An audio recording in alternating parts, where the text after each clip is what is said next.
യൂണിറ്റുകളേ ഉള്ളൂ കേരളത്തിൽ. പിന്നെ കർണാടകയിൽ പിന്നെ മഹാരാഷ്ട്ര അവിടെ 1-2 വെളിയിൽ എണ്ണാവുന്ന യൂണിറ്റുകൾ മാത്രമേ നിലവിലുള്ളൂ. അപ്പോൾ ഇത് നമുക്ക് ഇപ്പം തേങ്ങാ വെള്ളത്തിൽ നിന്ന് നിർമ്മിച്ചെടുക്കുന്ന ഒരു പ്രോഡക്റ്റാണ് നാറ്റലി കൊക്കോ എന്ന് പറയുന്നത്. ഐസ്ക്രീം, പുഡിംഗ് ഇതിൻ്റെയൊക്കെ കൂടി നാറ്റലി കൊക്കോ ആഡ് ചെയ്ത് വരുന്നുണ്ട്. അതുപോലെ തന്നെ നമുക്ക് മൂപ്പത്തി തേങ്ങാ വെള്ളത്തിൽ പഴയ സ്ലൈഡ് മൂപ്പത്തി തേങ്ങാ വെള്ളത്തിൽ നിന്ന് നിർമ്മിക്കാവുന്ന മറ്റൊരു പ്രോഡക്റ്റാണ് കോക്കനട്ട് വാട്ടർ സ്ക്വാഷ് അല്ലെങ്കിൽ ലെമണേഡ് എന്ന് പറയുന്നത്. അത് വളരെ സിമ്പിളായിട്ട് നമുക്ക് നിർമ്മിക്കാൻ പറ്റും. തേങ്ങാ വെള്ളത്തെ ചൂടാക്കി വറ്റിച്ച് സിറപ്പ് പോലെ ആക്കി അതിനകത്ത് ഇഞ്ചി, നാരങ്ങ ഇതിൻ്റെയൊക്കെ നീര് ചേർത്ത് അതിനൊരു രൂപത്തിലാക്കി എടുക്കുന്നു. അത് നമ്മൾ ഉപയോഗിക്കുമ്പോൾ നേർപ്പിച്ച് വെള്ളം ചേർത്ത് ഡൈല്യൂട്ട് ചെയ്ത് ഉപയോഗിക്കാം. അപ്പോൾ അങ്ങനെ ഒരു പ്രോഡക്റ്റാണ് കോക്കനട്ട് വാട്ടർ സ്ക്വാഷ് എന്ന് പറയുന്നത്. ഇത് നമ്മൾ ഈ പ്രോഡക്ട്സിൻ്റെയൊക്കെ ട്രെയിനിങ്ങുകൾ നമ്മളുടെ ആലുവ വാഴക്കുളത്ത് സ്ഥിതി ചെയ്യുന്ന ഈ കോക്കനട്ട് ഡെവലപ്മെന്റ് ബോർഡിന്റെ ഒരു ട്രെയിനിങ് സെന്റർ ഉണ്ട്. നമുക്ക് അവിടെയാണ് ഞങ്ങൾ രണ്ടുപേരും വരുന്നത്.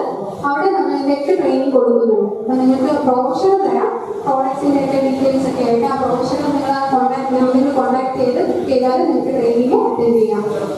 അപ്പോൾ നാറ്റലി കൊക്കോ, കോക്കനട്ട് വാട്ടർ സ്ക്വാഷ് ഇതൊക്കെ തന്നെ മൂപ്പെത്തിയ തേങ്ങാവെള്ളത്തിൽ നിന്ന് നിർമ്മിക്കുന്ന ഉൽപ്പന്നങ്ങളാണ്. ഇളനീര് എന്ന് പറയുമ്പോൾ എന്താ, നമ്മുടെ ഇളനീരിനേക്കാട്ടിലൂടെ ഉപരി ഇളനീര് കേടാകാതെ സൂക്ഷിക്കുക. അതാണ് ഒരു പ്രധാനപ്പെട്ട ഒരു ഇതെന്ന് പറയുന്നത്. നമ്മൾ ഇളനീര് വേറൊരു പ്രോഡക്റ്റ് ആക്കി മാറ്റിയ അതിൽ കാര്യമില്ല. കാരണം ഇളനീര് അങ്ങനെ തന്നെ കുടിക്കുന്നതാണ് ഏറ്റവും അല്ലേ. എനിക്ക് അങ്ങനെ തന്നെ കുടിക്കുന്ന ഏറ്റവും ഗുണവും അങ്ങനെ തന്നെയാണ് നമ്മൾ കഴിക്കുന്നതാണ്. അതേപോലെ തന്നെ കൂടുതൽ പോഷകങ്ങൾ അടങ്ങിയിട്ടുണ്ട് അതിനകത്ത്.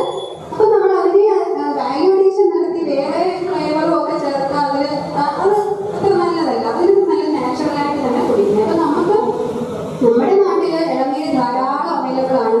അതുകൊണ്ട് നമ്മൾ ഫ്രഷ് ആയിട്ട് തന്നെ നമുക്ക് റോഡ് സൈഡിൽ നമ്മളത് വാങ്ങി കുടിക്കും അങ്ങനെ തന്നെ. എന്നാൽ ഇത് ലഭ്യമല്ലാത്ത സ്ഥലങ്ങൾ, പ്രത്യേകിച്ച് യൂറോപ്പ് പോലുള്ള മറ്റ് ഭൂഖണ്ഡങ്ങളിലേക്കൊക്കെ നമുക്കിത് എക്സ്പോർട്ട് ചെയ്യാനായിട്ട് പറ്റും. അപ്പോൾ എക്സ്പോർട്ട് ചെയ്യുമ്പോൾ എന്തായാലും മിനിമം 6 മാസം അതിന് ഷെൽഫ് ലൈഫ് വേണം, എന്ത് പ്രോഡക്ട്സ് ആണെങ്കിലും.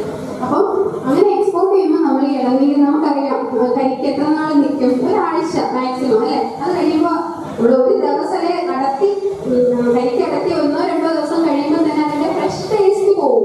എന്നാലും നമുക്ക് കുടിക്കാൻ പറ്റും. ഒരാഴ്ച പരമാവധി ചൂടുള്ള കാലാവസ്ഥയിലൊക്കെ 3-4 ദിവസം അത്രയും കരിക്ക് നമുക്ക് സൂക്ഷിക്കാൻ പറ്റത്തുള്ളൂ. അപ്പോൾ അത് കേടാകാതെ നമുക്ക് സൂക്ഷിക്കാൻ പറ്റിയ എന്തെങ്കിലും ടെക്നോളജീസ് ചെയ്യണം. അപ്പോൾ അതിന് വേണ്ടിയിട്ടുള്ളൊരു ടെക്നോളജിയാണ് ഒന്ന് ടെട്രാ പാക്ക് എന്ന് പറയും. നമുക്കറിയാം ഈ ഫ്രൂട്ടിയുടെയൊക്കെ പാക്കുകൾ വരുന്നുണ്ട്, പൗച്ച് പോലത്തെ ഫ്രൂട്ടി, ജൈവ അങ്ങനെയൊക്കെ വരുന്നുണ്ടല്ലോ. അത് ആ ടെട്രാ പാക്കിൽ പാക്ക് ചെയ്തെടുക്കാം. അങ്ങനെ ചെയ്യുന്നതെന്ന് പറയുമ്പോൾ നമ്മൾ കരിക്ക് ഇളനീരിനെ ഒരു 140 ഡിഗ്രി അത്രയും ചൂട്, നമ്മളറിയാം വെള്ളം തിളയ്ക്കുന്ന 100 ഡിഗ്രി സെൽഷ്യസിലാണ്.